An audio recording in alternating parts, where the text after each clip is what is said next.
Alright, so, boom. What's up guys, it's your boy Josiah MCV. You want to make money from thrifting, you've come to the right channel.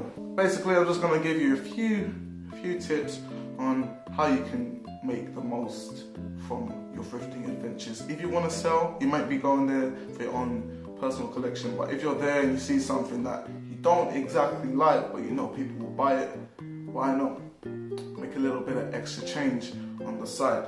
With this business, you can go and elevate it to something further, but you may not want to. But there is the potential to do it. Look at people like Sean Weatherspoon, for example. He's a big person that started just thrifting, really and truly. When it comes to thrifting in the UK, it's a little bit different because we don't, really have thrift stores. And I'm not talking about those thrift stores. But anyway, here are the ways that you can make money from thrifting. Number one, don't go to thrift stores. I've said this time and time again, when you're going thrifting, you don't go to the places that brand themselves as thrift stores. Why? Because you're not going to make any money from anything that you buy there. I made the mistake in my earlier days when I wanted to get into buying vintage stuff. I would go to these thrift stores, usually go in and find nothing, and mainly because everything's priced super high. The reason they do this is because they know that people like us want to go and find stuff that are vintage, etc, and it ends up being the case where they're able to overprice everything that they get in because they're basically doing the thing that you want to end up doing, essentially. So avoid any place that brands themselves as a thrift store. What you want to do in the UK is go to the charity shops. Charity shops, I'm talking about Bernardo's, Cancer Research, Sue Ryder, all of those places, charity shops, you're going to find them stuff for dirt cheap in there. If you go to the right places. If you're around central Londonish areas, then that's when the prices will start to creep up. But if you're on the outskirts, then you should be fine. So that's the first thing.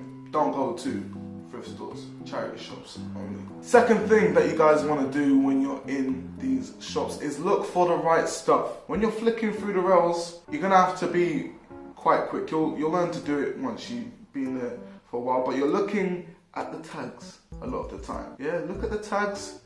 If you're seeing Burton, Cedarwood State, Blue Harbour, yeah, avoid. You don't want to be spending too much time looking at these things. You need to be looking for your designer labels, and you need to be looking for stuff that looks cool, which is usually vintage. When you start going to these charity shops, you're probably gonna get a little bit gassed when you see some Polo Ralph Lauren if you haven't been there. Like, what? Polo? This is mad. Yeah. When you first start doing that, then you'll slowly get over that phase, and you'll realise that that's an abundance. That's not the special stuff really to be seen there. You may make some money from it if it's a jumper, hoodie, anything that's not a polo or a shirt. One big thing to mention is looking for particularly vintage things. So if you see a brand such as Nike or Adidas in the thrift store, don't go for the things that you could find at Sports Direct. Sports Direct stuff like the windbreaker from 2015, it's not gonna make you much money. But if you find something like this, hold on.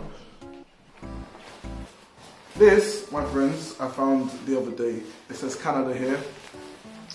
It has a Nike check here. And it's a hockey jacket. And it's reversible.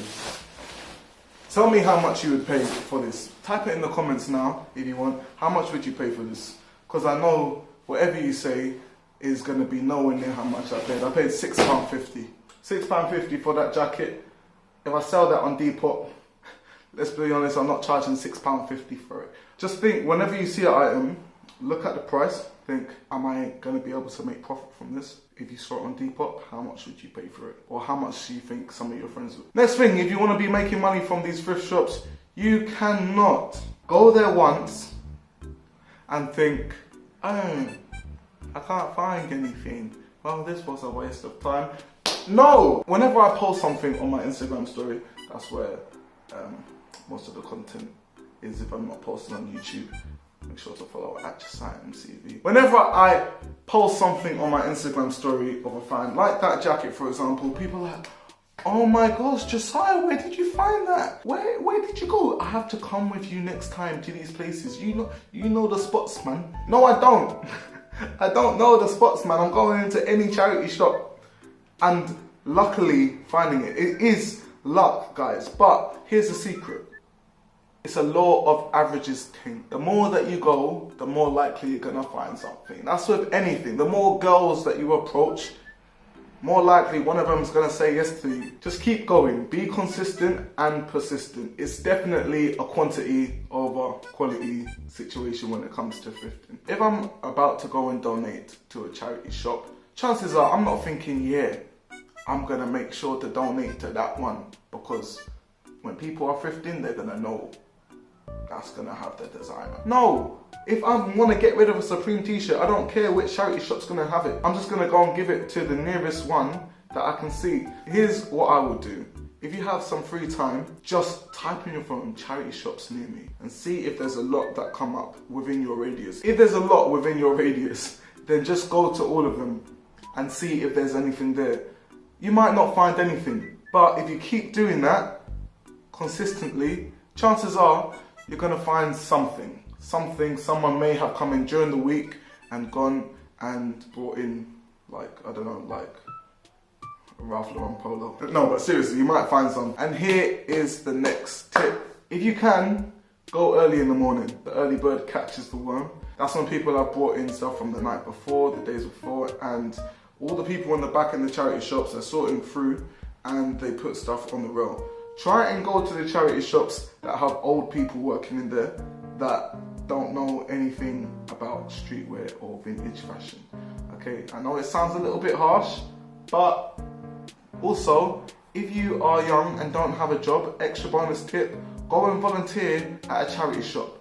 If you work in a charity shop volunteering, then you have first pick of all the stuff that comes in. But you know, for people like me that have jobs and stuff, can't do that. But I would say volunteer at a charity shop and then you can go and find all the cool stuff before anyone else. I was about to just start editing the video and I realised, damn, didn't even tell you, man, how to actually sell the stuff. What I would recommend if you're starting up is just to open up a Depop account. Depop, simple, you get to talk to the people that you're buying, negotiate prices, etc, etc. Take a picture of the stuff that you've bought or that you want to sell. I would recommend having a nice clean background or have a couple where the person is wearing it. It depends on the item, of course, use your discretion. Then put up a suitable price. Now there's either two things you can do. If you just want the quick money, just put it at a price that you know someone's gonna buy it for. Yeah, let's say you bought the thing for £5, let's say it's a windbreaker, £5, you know someone will probably buy it for 20 quid easy, quick money, done, cool. Or, so put it at a price where someone's gonna think, I kinda wanna get it, price is a little bit, let me see if I can negotiate with the person, yeah?